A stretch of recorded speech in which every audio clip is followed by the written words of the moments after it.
He is one of the most famous men on the planet. Probably after the Queen, Harry is the second most popular royal act, if you like. He's the member of the royal family that most people would say, I'd like to have a drink with him. A young royal who has stood out from the rest of the family. Harry is very accessible. He's very cheeky, he's very funny, he plays around with the press, and he's very naughty, and I think Britain adores him. But behind the smiles, Prince Harry has had to face unique difficulties. From his parents' very public marriage breakdown. Harry was very often devastated by what was so public. To losing his mother. He said that no child should ever have been made to do what he did. And struggling to find a role for himself. On the right! Quick! March! Tonight, royal experts and insiders lift the lid on Prince Harry's inner turmoil. If you look back over his life, you can see moments where his troubling side has come to the fore. And we reveal how the problems of his past led him to his present path. Harry blames the media for the death of his mother. He was determined that they wouldn't do for Meghan what they did for Diana. Living a life of privilege, are some of Harry's issues first world problems? Or has he been expected to suffer in silence in an institution famous for keeping a stiff upper lip? I think he's very warm, I think he's very fun-loving, but I think he's also quite troubled and he's quite open about that. He is quite conflicted when it comes to balancing his private and public life, and really always has been. He said he wants to be ordinary. He can't be ordinary. He is a member of the royal family.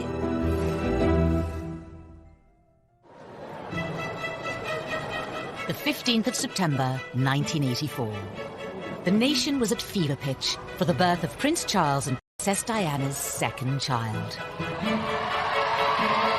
Britain loves the birth of a royal baby. Charles and Diana were hugely popular, and everybody wanted to see whether they were going to have a little girl or a little boy. Crowds were gathering outside the hospital, outside the gates of Buckingham Palace, and they wanted to see who was going to be on the tea towel. The guy was christened in this. Looks remarkably well displayed.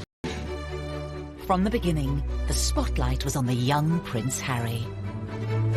For Diana to have another child in fairly swift succession was of course joyous, and then when the child grew up and had ginger hair, and I think even from an early age has been quite cheeky with photographers and seemed to be quite contrasted to William in his temperament, there was of course excitement about him.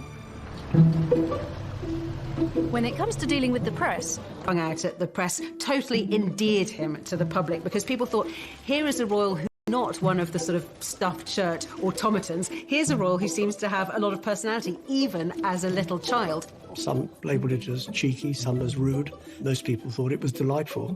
It was quite endearing when he was a young boy, really came to colour the way his views of the press were shaped. Harry's role in the royal family wasn't just a brother for William and another son for Charles and Diana. On paper, Prince Harry's start in life was incredibly privileged, incredibly lucky, but actually in reality, being born as the younger brother of the future King of England is a very difficult position to be born into. Of course, they're known rather unkindly as the spare. I think being the spare to the heir is a role that inherently has problems attached with it. You know, if you look at the heir, if you look at Prince William, his role has always been defined. What he's going to do has always been clearly outlined. Harry, like spares historically in the royal family, has had to find a role for himself. To some, Prince Harry grew up in the shadow of a brother destined for the throne. He was always less than his brother. The late Queen Mother used to invite Prince William over for tea and talk to him about his future, and not invite Prince Harry. The Queen Mother always made sure that Prince William was seated in a prominent seat next to her, and Harry never was. Diana would take the two boys to Highgrove in Gloucestershire. And on this particular occasion, Diana was driving. I was sat in the front, William and Harry in the back. You know, they clearly got off to a bad start because they were both arguing before we even left. Harry out of nowhere just said, William, you know, one day you'll be king. I won't. It doesn't matter. Therefore, I can do what I like. You can take that comment two ways. It can indicate envy, if you like, that William's got this great future as king, but also there's an element of, I'm free. I'm going to be able to choose my own role in life. While the young princes may have been aware of their unequal positions, their parents were determined to raise them the same way. Diana was very conscious that she wanted the palace to treat the boys equally and to give Harry as many opportunities that were afforded to William. You know, Diana was very fair about how she treated them. There were no favourites, as I saw it. Prince Charles shared Diana's concerns about making sure the boys shared things in their early years, but certainly other more senior members of the family privately would say, well, this is nonsense. I mean, William is the future. All our efforts must go into educating William. It was William who the Queen would invite for lessons in kingship, if you like, when he was at Eton and she was at Windsor Castle. But while Charles and Diana tried hard to keep their sons happy, their own relationship faltered. That with regret, the Prince and Princess of Wales have decided to separate. Harry had many problems that many people in the West have all the time in growing up in a broken home. But his broken home was exposed on a most extraordinary scale. The entire planet tuned in to learn every detail about the Charles and Diana separation and divorce, and inevitably the focus on Harry and William followed. Harry was very often devastated by what was so public. He couldn't understand why his mother would wish to be so public with so much of her life. Harry was always the baby of the family, and whether it was at school or whether at home, every effort was made to shield him from the newspaper headlines and to protect him from his parents, who really, by that stage, were in a pretty bad way. The War of the Waleses saw Charles and Diana's separation and divorce play out on the front pages and to TV audiences of millions. For the children to hear both parents to come on television at separate times, to admit to having affairs and to admit to how happy they both were when these kids were at boarding school. Can you imagine how cringe-making it must have been for them? Highly embarrassing. And I don't think that makes them secure. In later years, Harry would admit his parents' divorce left him feeling like he didn't spend enough time with either of them.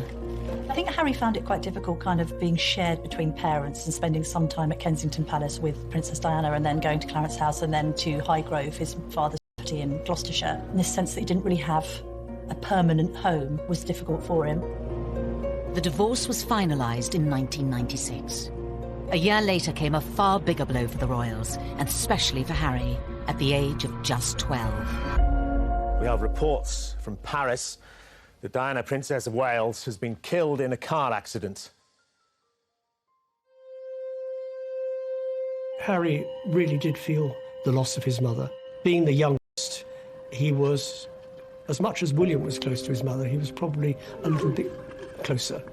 It's incredibly difficult to lose your mother at such a tender age, especially if you're in the public eye. And I think that Harry's had a unique set of circumstances to cope with.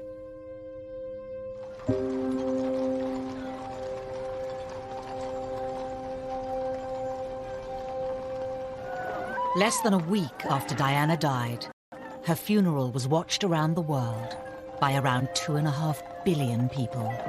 I don't think anyone will ever forget the sight of Harry walking behind his mother's coffin, so small, so young, so grief-stricken. But this is part of it's been very difficult for him. There's a mantra within the royal circles that you do not wear private grief on a public sleeve. And they were incredibly brave in the way they presented themselves. All around them, people were caterwauling, weeping, wailing, and anybody hearing that would break down. But no, they didn't. Which was actually very selfish of most people, because somewhere in amongst all that national outpouring of grief, the private grief of the boys got lost. Ever since Diana's death, Harry has been in no doubt about who he blames for the tragedy. I think it was inevitable that Harry blamed the press for the death of his mother. In fact, it was much more grey. There were a lot of photographers outside the Ritz Hotel, but both Diana and Dodi chose to go out that evening. Being part of this family in this role, in this job, every single time I see a camera, every single time I hear a click, every single time I see a flash, it takes me straight back. So in that respect, it's the worst reminder of her life as opposed to the best. For 2 decades, Harry said very little about losing his mother. But in recent years, he has lifted the lid on the emotional turmoil he's been experiencing. He said that no child should ever be made to do what he did. The experience of that, the trauma of losing his mother, has culminated in years of personal crises for the prince, something that he's struggled with in adulthood. And I think, having spoken so openly and courageously about the impact that losing his mother had on him, we now do have some understanding on just how much that has shaped him. Harry revealed he had been seeing a mental health professional to help him with his grief. It was a big surprise when Harry came out and said he'd had these mental welfare problems, the fact that he'd sought help, treatment. We learned that it was William who had not forced him, but said, you've really got to get some help here. We also learned that he'd taken up boxing to try and control his aggression, and the aggression was a consequence of his mourning, and he was still dealing with his grief over his mother's death. But it would take nearly 2 decades for Harry to seek help. In the years after Diana's death, the young prince would deal with his troubles in a very different way. The sadness and the grief would make him behave in a very inappropriate way. He had problems with excessive drinking and also problems with drugs.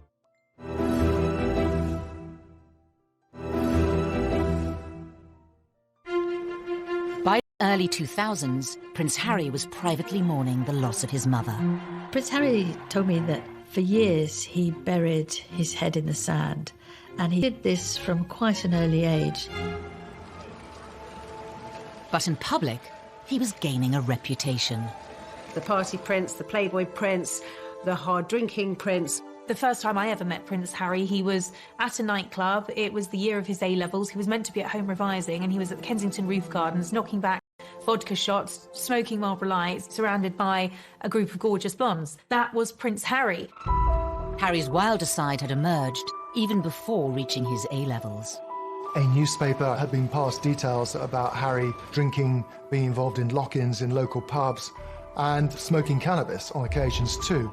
You can really understand how a lonely, privileged, unhappy prince would end up drinking and smoking and taking cannabis to fill those hours and to hang out with people who he thought really liked or even loved him.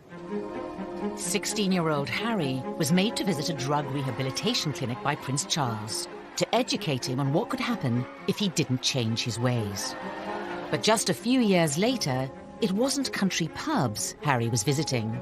There had been a series of photographs of Prince Harry falling out of nightclubs late at night with various girls and all the rest of it. He was clearly in party mode. In 2004, Harry had an altercation with a photographer while leaving a West End nightclub.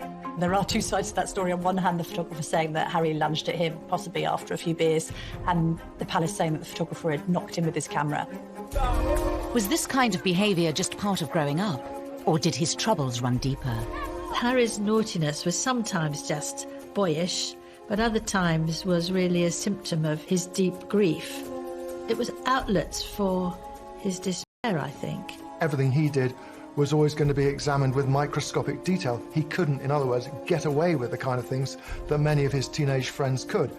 It was obviously also storing up that sense of resentment that Harry came to have against the media. No one's making judgments, you're just being reported. And actually, some of this has helped to fuel your popularity. People love a royal rebel at the end of the day. Regardless of public opinion, Harry has been open about his feelings towards the media. He admitted to reading coverage about himself when he turned 21. They still upset me and I still read them. Why, I do not know, but I have to read them just for peace of mind, just to know what they've written. And to see who wrote it and see who took the photographs, write that down for later. But there was one newspaper report about Harry's behaviour that upset many others. In 2005, while attending a costume party, Harry wore a swastika armband. That was an episode that happened and he was fully protected by the royal machine, and yet it still happened. It was a gradually, sir, this is a really bad decision. Don't wear the Nazi costume. I thought it was actually quite unfair at the time, and I still think it was quite unfair. It was clearly not a political statement. It was clearly a stupid teenager doing a very stupid thing, thinking it was funny. Harry apologised for it. He said it was something that he regretted. It happened on the eve of him joining Sandhurst. The Royal Military Academy, Sandhurst.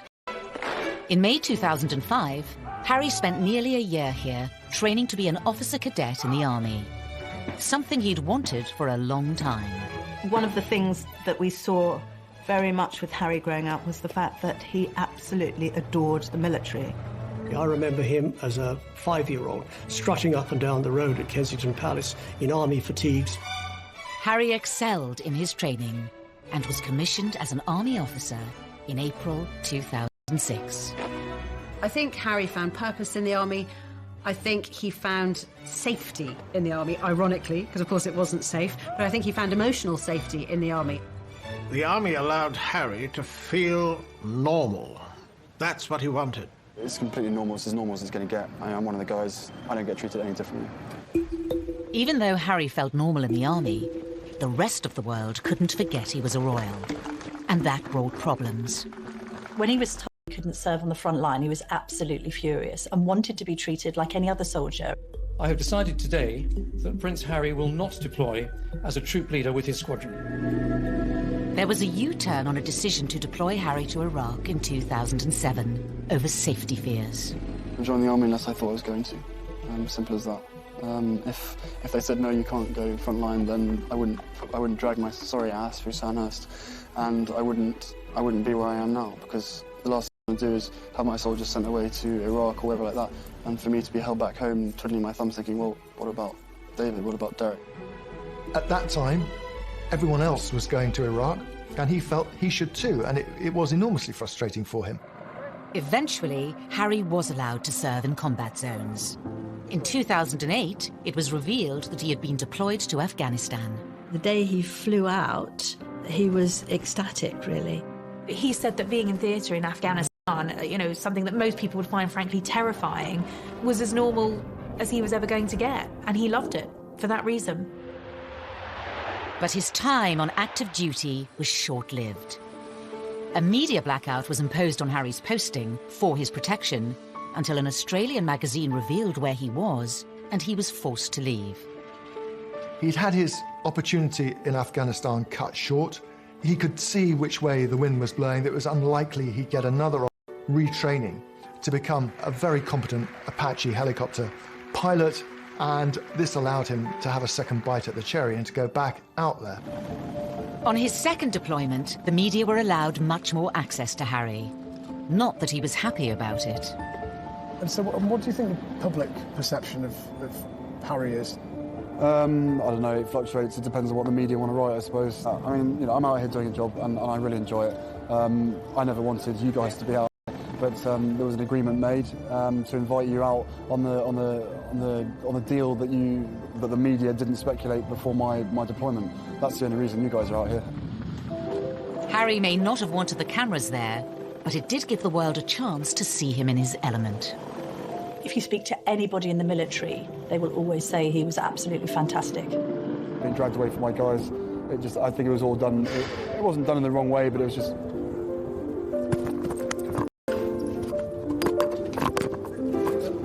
This was Harry doing what he did extremely well, but also doing what he was always keen on doing.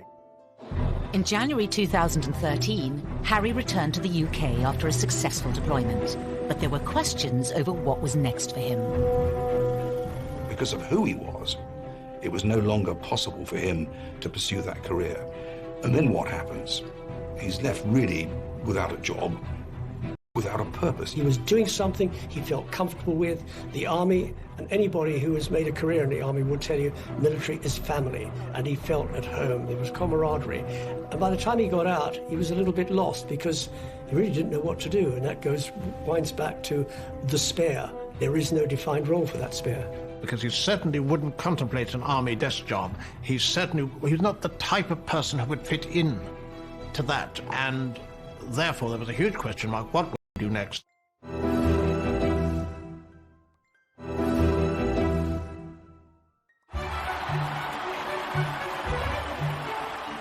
In April 2011, the world watched as the future king of the United Kingdom married his queen. Best man Prince Harry was by his brother's side as William officially settled down. Roger, before 20 seconds and I request and as low as possible. But in between his army tours, was Harry ready for the same thing? They're still talking to you. Or did he still have some growing up to do? The Americans arrived, all is well in the Empire. It didn't seem then that he was yet quite ready to settle down. Oh, there it is. Yes, Harry was a prince, but he was... 2012 was, of course, Harry let loose in Las Vegas. In a Las Vegas hotel, however, it is most unwise to play strip pool. According to the advertisement, what goes on here stays here. In Harry's case, it certainly didn't. Once again, Harry was front-page news for all the wrong reasons. For some, it was Harry the lovable rogue. The tabloids ran the images of him basically stark naked, covering his crown jewels, I think. There was no wrongdoing there. It was a bit of harmless fun. And what's been interesting about Harry is actually quite a few of these episodes have endeared him to the public even more. But Harry was still struggling to reconcile the role he had been given at birth and the man he was becoming. Probably let myself down, let my family down, let other people down, but at the end of the day, you know, I was in a private area and there should be a certain amount of privacy that one should expect. But, you know, it was probably a classic example of me probably being too much on me and not enough Prince, is a simple case of that. After Harry's second tour of Afghanistan, he found a way to combine being a prince with his passion for the military. Your stories move, inspire and humble us. You prove that anything is possible if you have the will. Welcome to the Games. Welcome to Invictus. He founded Invictus Games, helping disabled and wounded men and women from the services. Invictus was also a way for Harry to address his own troubles, as Angela Levin discovered when she interviewed the prince. I said, well, my first question, Your Highness, is that I've seen you on so many occasions with people who are damaged, with young teenagers, ex-servicemen and women, and you are completely brilliant with them. You know what to say and the way to say it. And I wondered whether you were using these occasions to also help yourself with your own mental health issues. Absolute silence, and I thought, help, I'm going to be thrown out. Seemed like ages, and then he said, that's a really big question. Silence. And he said, you're right, of course. He felt that he was helping others who were probably suffering the same as he was, because those in the Invictus Games, they're also suffering. This was Harry's way, undoubtedly, of continuing links with the military, which he wouldn't do from a desk job, but wanted to do in the wider world, following his mother's footsteps as well for charitable activities. Harry had created an outlet that gave him a purpose and allowed him to help others. But what about his private life? His relationship with his brother was always close. Every year, he is the one person on this earth who I can actually really, you know, we can talk about anything and we understand each other and we give each other support and everything. They were two peas in a pod. They looked out for each other. We're brothers, not lovers. Right? There's a difference. It's a bit weird. For some, Harry gaining a sister-in-law highlighted the need for him to move on and find his own partner. Inevitably, there was sort of a little bit of gentle mockery about him as a sort of the third person in the marriage of William and Kate on this occasion, of course, because they were so close, they did things together. There's an awkwardness to that scenario, a couple trying to carve their own path as newlyweds, and then a prince who's got a great deal to offer, and which takes precedence, and who's more popular when it comes to the press, and how does that work in tandem? So I think there was always friction in that regard with the three of them. Ladies and gentlemen, on behalf of the captain and crew, welcome aboard this flight. We hope you enjoy flying with us. Before takeoff, we would like to encourage all passengers to watch our cabin crew display the safety features of the aircraft. 10, 9, 8, 7, 6, 5, 4, 3, 2, 1, 0.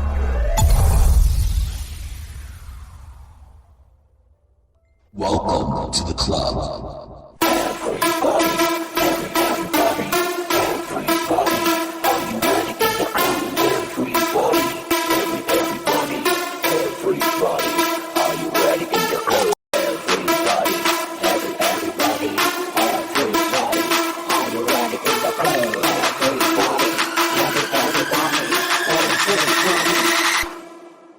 Peace.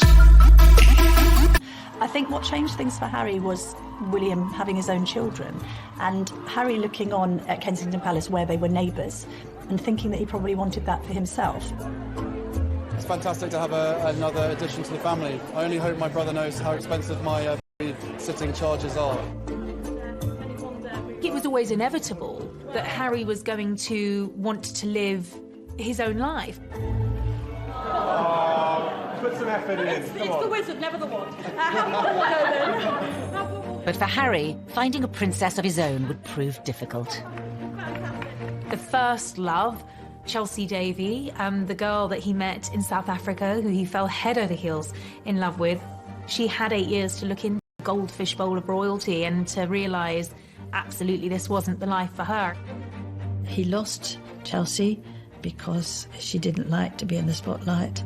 Harry was disappointed, but he was very much younger. Relationship with Cressida Bonus, who was a budding actress. And she, too, didn't like the idea of media intrusion. Media's got a knack of destroying relationships, and she didn't like media intrusion and really didn't want to pursue her acting career, and she walked away. For years, Harry was troubled by his position and the scrutiny that came with it, which would scare women away.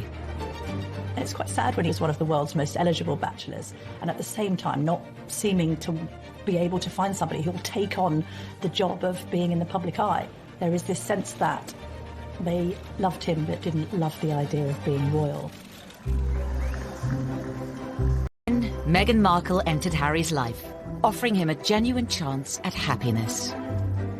After rumours of a relationship, the pair appeared in public together for the first time in September 2017 at the Invictus Games in Toronto. Meghan was different in many ways. She had a degree of fame and had lived through that herself. She was incredibly accomplished as a public performer, as an actress. It gave her great confidence. She seemed incredibly secure herself, and she was that much older than these girls that had gone before. She'd also, of course, been married, which added an entirely different layer to the relationship.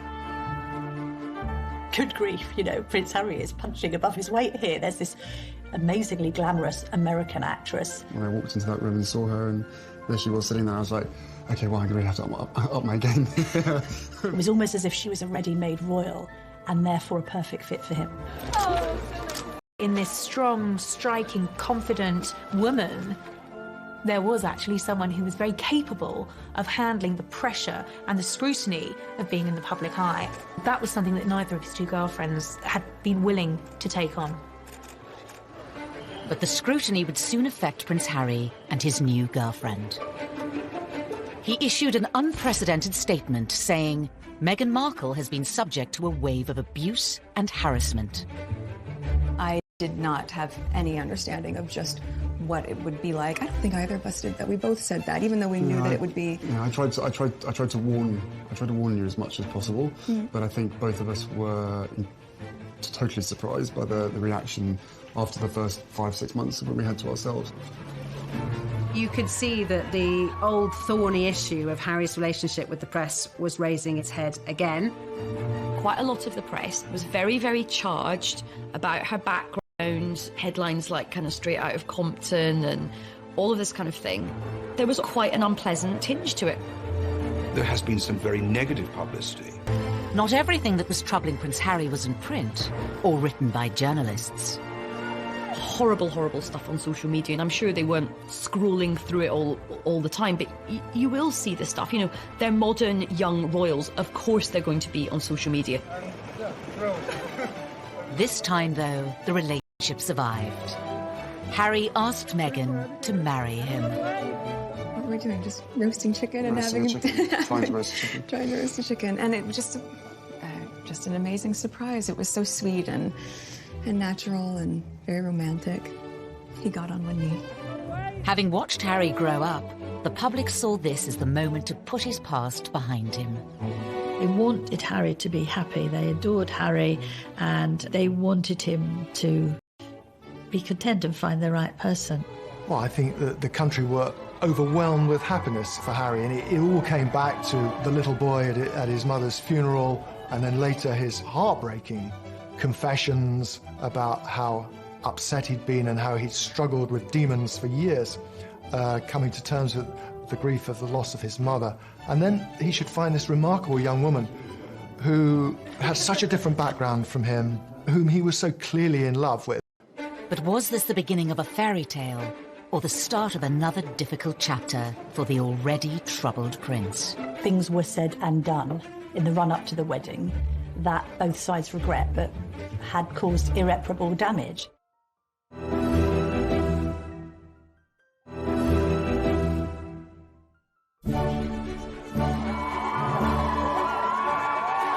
On the 19th of May 2018, all eyes were on St George's Chapel in Windsor. The wedding day was wonderful. Meghan looked beautiful in her dress. Harry couldn't have looked happier. The ceremony itself was so vibrant, it was so new, it was so different, it was so unique to the two of them. And I think it was the start of something very, very happy and very, very special. Nobody can deny that the wedding day itself was sparkling. It was magic. It was like Disneyland. But not long after, Harry was once again facing familiar troubles with the press. The wheels started to come off amid suggestions that the couple had been a bit difficult over the planning of the wedding, and that demands were being made that perhaps weren't quite in proportion with their place in the royal pecking order. He said before the wedding, what Meghan wants, Meghan gets, and I think he defers to her a great deal.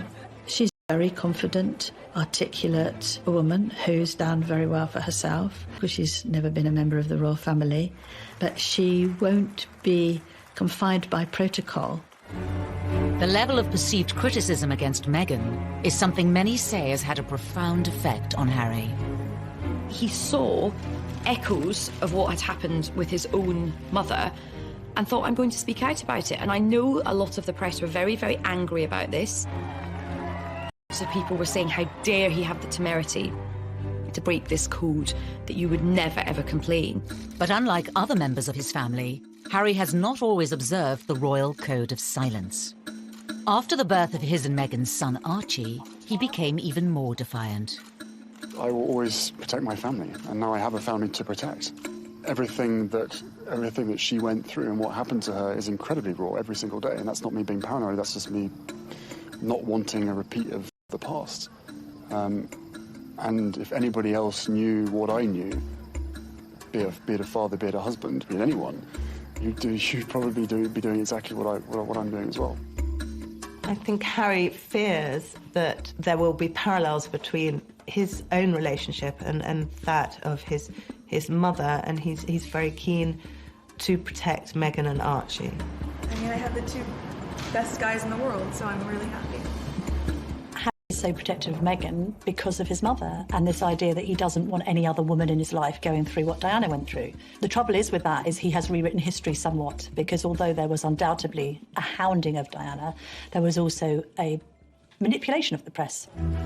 In the eyes of some, criticising the press for criticising them hasn't always been warranted. Meghan flew to New York for a baby shower. Now, nothing wrong with going to a baby shower. That's what Americans do. We don't do it so often in the UK. But she flew over a private jet. What's wrong with a commercial jet? They went to Ibiza and the south of France in private jets. What's wrong with commercial flights? And that's when they were getting criticised, because they'd been preaching climate change, they'd been preaching the environment, they'd been preaching global warming and doing all the things that they shouldn't be doing. Everybody deserves a critical word written about them. Nobody should be above reproach. The press accused them of hypocrisy, and there's no question also that they weren't, it seemed, listening to advice or paying much attention to precedent. All of this made the atmosphere very unhappy. While the press levelled criticism in public, behind palace walls, Harry was allegedly facing troubles of a much more private nature. One of the things that unquestionably adversely affected the relations between Harry and William, who were so close for so many years, was a series of rumours too quick in being engaged to Meghan. There was a brotherly discussion, which I think was voiced out of concern from William, but was misinterpreted as a lack of support. Things were said and done in the run-up to the wedding that both sides regret, but had caused irreparable damage. Was Harry losing the one person he could trust? The brother he was so close to throughout the troubles of his childhood? There are also clearly unresolved issues and a distance between the two brothers that has never been there before. In 2019, the brothers split their royal households. And later in the year, Harry even addressed the rumours of a rift. Inevitably, stuff happens, but look, we're brothers. We'll always be brothers. We're certainly on different paths at the moment, but I will always be there for him, and as I know he'll always be there for me. We don't see each other as much as we used to because we're so busy. But I love him dearly, and the majority of the stuff is the majority of stuff is created out of nothing. But it's just, as I said, as brothers, you have good days, you have bad days. The writing was on the wall. It was, in effect, a declaration of independence. The Duke and Duchess of Sussex have announced that they are carving out what they call a new role for themselves. They intend to step back as senior members of the royal family and work to become financially independent. In January of 2020, Harry and Meghan announced they would be stepping down as working royals. Prince Harry and Meghan had been out in Canada over Christmas trying to work out how they wanted to proceed into the future. I think Meghan and Harry decided to step down as working royals because they felt that they were being constrained by the palace system. Once Meghan and I were married, we were excited, we were hopeful, and we were here to serve. For those reasons, it brings me great sadness that it has come to this. This is unprecedented. It is an abdication in all but name. It's pretty seismic for the House of Windsor. There was a sense of being hurried about it, and I don't think the Queen, for one, was quite ready for it to come out as it did. After negotiations with the Queen, it was decided Harry and Meghan would lose the title Royal Highness. They would no longer receive royal funds. The official departure date was set for the end of March. But it seemed Prince Harry was keen for the new chapter of his life to begin. Before giving a speech in Edinburgh, Aisha Hazarika was the first person to introduce the new, titleless Harry to the world. I met him, and what happened was I was going into the room and I was very unsure about what to call him. I mean, his advisor just said, look, just call him Harry. Just call him Harry. Please give a big, warm Scottish welcome to Harry. I turned him from a prince into a commoner. I have that effect on people. But it was actually very fitting because this was him ending one period of his life and beginning a new period. Harry and Meghan's final royal engagement was in early March, and for some it seemed the prince's troubles were still on display. To use common parlance, the Commonwealth Day service was #Hawks. There was quite a lot of tension there. There was some interesting body language with both of the brothers studiously examining their programmes and not really talking at all. Meanwhile, Meghan's there with a megawatt smile, trying to make the best of things. The lack of warmth between them was, well, yeah, I mean, from having seen them so close for so many years, it was quite startling. The couple plan to split their time between Canada and the UK. Whether that will solve Harry's troubles remains unclear. We will see whether or not that brings the contentment and the peace that they're seeking. He knows in his heart what he wants to be. He said he wants to be ordinary to me. He can't be ordinary. He is a member of the royal family. Wherever he goes, he will be known as a member of the royal family. It's still unclear how the couple's new life, away from palaces and courtiers, will pan out. The Queen has made it very clear that she would always welcome him back, and arrangements where they have to drop the titles and not receive the sovereign grant and all these restrictions are only for a year, and after that it's going to be looked at again. So they're really under the watchful eye of the royal family for the first year, which they probably don't like at all. The future for Harry and Meghan poses many questions. Will they be free to speak their mind? Recently, Harry was caught off guard by Russian comedians in a prank phone call in which he spoke candidly, unaware it was a hoax. I don't mind saying this to you guys. I think the mere fact that Donald Trump is pushing the coal industry so big in America, he has blood on his hands, because the effect that has on the climate and on the island nations far, far away, again, out of sight, out of mind. I think he's definitely going to be off the leash. I mean, I don't get the impression he's going to be sort of gratuitously, confessing all, but there will come a point where I think the lid will get lifted on this whole saga. Despite his popularity with the British public, Harry has long been a troubled prince. Will his dramatic break from the royal family finally allow him the freedom to start a new life and leave his troubles behind? Maybe it'll work for them. Maybe he'll be a much more... They find themselves and they are equally as successful as they have been. There is a great sense of loss, that this is Britain's loss, this is the royal family's loss at the end of the day, and it's North America's gain.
king, but also there's an element of I'm free. I'm going to be able to choose my own role in life. While the young princes may have been aware of their unequal positions, their parents were determined to raise them the same way. Diana was very conscious that she wanted the palace to treat the boys equally and to give Harry as many opportunities that were afforded to William. You know, Diana was very fair about how she treated them. There were no favourites, as I saw it. Prince Charles shared Diana's concerns about making sure the boys shared things in their early years, but certainly other more senior members of the family were privately would say, well, this is nonsense. I mean, William is the future. All our efforts must go into educating William. It was William who the Queen would invite for lessons in kingship, if you like, when he was at Eton and she was at Windsor Castle. But while Charles and Diana tried hard to keep their sons happy, their own relationship faltered. That with regret, the Prince and Princess of Wales have decided to separate.